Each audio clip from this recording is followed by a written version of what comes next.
Bismillah, Assalamualaikum warahmatullahi wabarakatuh. Perkenalkan, nama saya Fitri Hana Sajidah. Saya adalah mahasiswa pendidikan Bahasa Arab Fakultas Tarbiyah dan Ilmu Keguruan IAIN Kendari. Pada video kali ini, saya akan menjelaskan tentang teori-teori di dalam membaca. Teori-teorinya yaitu terdiri dari teori scanning, teori predicting, teori reading faster, teori menemukan arti kata dalam suatu bacaan, teori memahami struktur-struktur retorika, dan teori dan topik sentence. Saya akan menjelaskan itu, kemudian akan memberikan prakteknya agar teman-teman semua bisa tahu dan mengerti. Yang pertama adalah teori scanning. Apa itu teori scanning? Teori scanning merupakan teknik membaca cepat di mana pembaca hanya fokus pada apa yang dia cari pada suatu buku dan mengabaikan bagian-bagian lain dari buku. Contohnya misalnya saya mengambil pada buku Adab Muallim wal Muta'allim.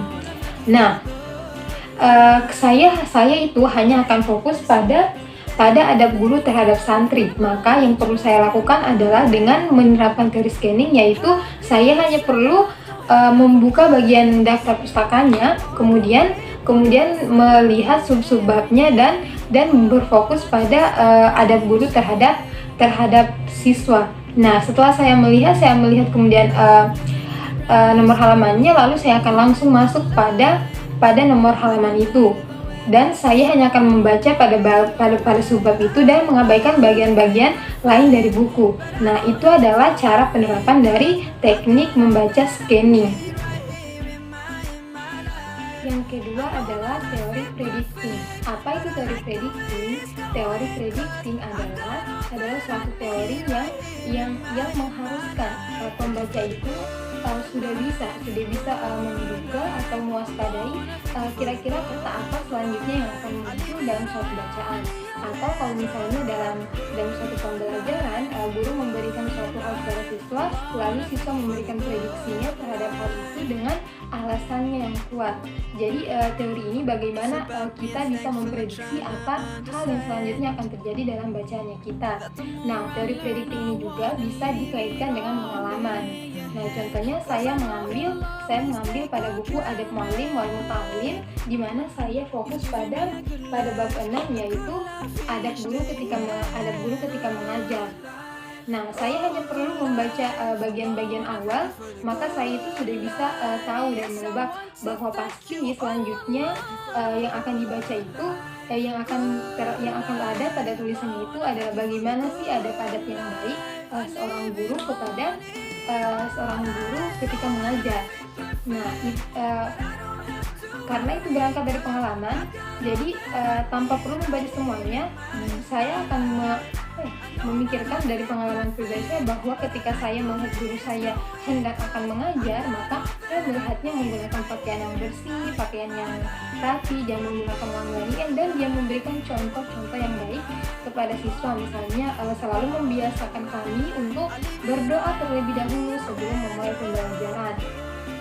Jadi teori predicting itu bisa juga dikaitkan dengan pengalaman agar prediksinya kita itu bisa tepat, walaupun itu mungkin saja bisa juga salah. Selanjutnya adalah teori reading faster. Teori reading faster merupakan teori membaca cepat dengan tetap memahami semua isi dari konteks bacaan yang kita baca atau dari paragraf yang kita baca. Jadi reading faster juga sama membaca cepat, tapi bedanya dengan scanning adalah kalau scanning dia mengabaikan bagian yang lain, kalau reading faster tidak ada yang diabaikan, semuanya tetap kita baca dan tetap kita pahami, akan tetapi dengan waktu yang relatif singkat.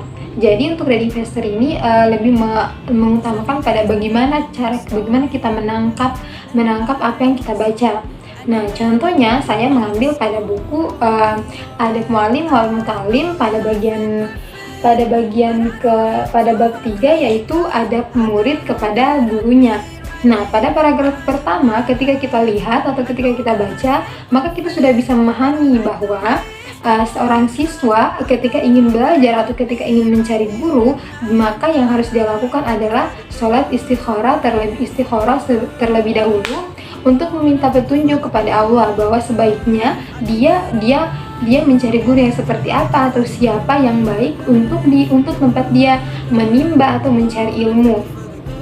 Seorang siswa yang baik juga adalah seorang siswa yang melihat dulu gurunya bagaimana sikapnya, kepribadiannya, agar ketika dia memperoleh ilmu darinya, maka ilmu itu bisa bermanfaat dan benar-benar bisa dia ingat dan bisa dia pahami. Jadi reading faster itu kita tetap membaca cepat tapi tetap juga memahami semua isi atau konteks yang ada dalam suatu paragraf tersebut. Selanjutnya adalah teori menemukan arti kata dalam konteks atau dalam suatu bacaan, di mana dalam teori ini terdapat dua teori, yaitu teori pemrosesan informasi dan teori semantik. Nah, apa itu teori pemrosesan informasi? Teori pemrosesan informasi merupakan teori yang mencakup lingkungan dan kognitif, di mana ketika kita membaca atau melihat sesuatu, maka sesuatu itu bisa diproses dengan baik dan itu bisa tersimpan dalam otak atau dalam pikiran kita dalam jangka waktu yang panjang ataupun dalam jangka waktu yang pendek. Nah, sementara teori semantik merupakan teori ilmu bahasa di mana kita bisa mengetahui dan memahami arti suatu kata dari perubahannya ataupun dari bunyi ataupun dari makna tersirat dari kata tersebut. Contohnya misalnya saya mengambil pada buku Adab Muallim wal Muta'allim pada bab 1, di mana di situ terdapat kata al-ulama. Al-ulama di sini tidak hanya bisa diartikan sebagai orang yang pandai atau orang yang paham dalam ilmu agama, tetapi ulama itu juga bisa kita artikan dalam konteks yang begitu besar. Ulama itu juga bisa seorang ustadz, ulama itu juga bisa seorang guru, ulama juga bisa seseorang yang mengarahkan, ulama juga bisa seseorang yang memberi. Nah, selain itu ulama juga bisa diartikan sebagai seorang ahli, seorang yang pandai dalam ilmu. Selanjutnya adalah teori mengenal dan memahami struktur retorika. Teori mengenal dan memahami struktur retorika merupakan suatu seni berbicara, seni menyampaikan kalimat dengan bahasa-bahasa yang baik atau dengan susunan kalimat yang benar. Nah, memahami struktur retorika apabila diterapkan dalam suatu konteks bacaan, yaitu sebelum kita mulai membaca bukunya, maka yang harus kita lakukan adalah melihat siapa penulis dari bukunya. Kita harus melihat siapa yang menulis, bagaimana latar belakangnya, bagaimana pendidikannya, terus bagaimana biasanya dia menulis suatu buku. Nah, dari situ kita itu sudah bisa melihat bahwa oh ternyata dia ini seperti ini, dan mungkin bukunya juga akan lebih mengarah kepada hal seperti ini. Walaupun mungkin tidak semuanya. Contohnya, saya akan mengambil pada buku Adab Muallim wal Muta'allim yang ditulis oleh Kiai Haji Hashim Asy'ari, di mana beliau merupakan seorang pendiri NU, dan selain itu beliau juga mendapatkan gelar gurunya para guru. Selain itu, beliau juga aktif dalam menulis buku, dan beliau juga mempunyai perhatian yang sangat besar terhadap dunia pendidikan. Nah, oleh karena itu, meskipun saya belum melihat semua isi bukunya, saya itu sudah bisa menebak bahwa pasti bukunya beliau ini akan lebih mengarah kepada hal-hal atau semua hal yang berada pada lingkungan pendidikan. Entah itu mulai dari sikap-sikap siswa atau guru atau apapun yang terjadi di lingkungan pendidikan. Yang terakhir adalah teori topic sentence. Teori topic sentence merupakan teori memahami kalimat atau kata awal dari suatu paragraf dan dapat menjelaskan inti dari satu paragraf tersebut. Nah, sementara main idea merupakan teori untuk mencari ide pokok atau gagasan utama dari suatu bacaan. Nah, jadi kalau Kalau topik sentence itu dia hanya fokus pada kalimat-kalimat pertama dalam suatu paragraf. Dan maka kita bisa tahu bahwa oh ternyata dalam paragraf ini intinya yang ini. Nah, sementara kalau main idea itu adalah mencari ide pokok atau gagasan utama dari satu bacaan yang kita baca. Contohnya seperti misalnya saya mengambil pada buku Adab Muallim wal Muta'allim pada bab 4, yaitu adab santri terhadap pelajarannya. Nah, pada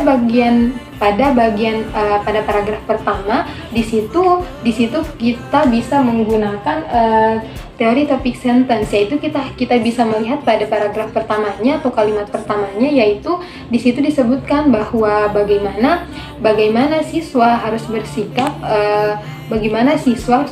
dalam pembelajarannya, dan ada beberapa sandaran yang harus siswa pahami ketika dia sedang berada dalam proses pembelajarannya. Nah, sementara kalau main ideanya dari satu bab 4 dari adab siswa terhadap pembelajarannya, yaitu kita itu bisa melihat bahwa dalam satu bab situ dia itu memfokuskan pada atau gagasan utamanya yaitu pada siswa dan sikapnya. Jadi siswa dan sikapnya terhadap proses pembelajarannya. Jadi dalam satu bab itu ide pokoknya adalah sikap siswa ketika dia sedang belajar atau ketika dia sedang berada dalam proses pembelajarannya.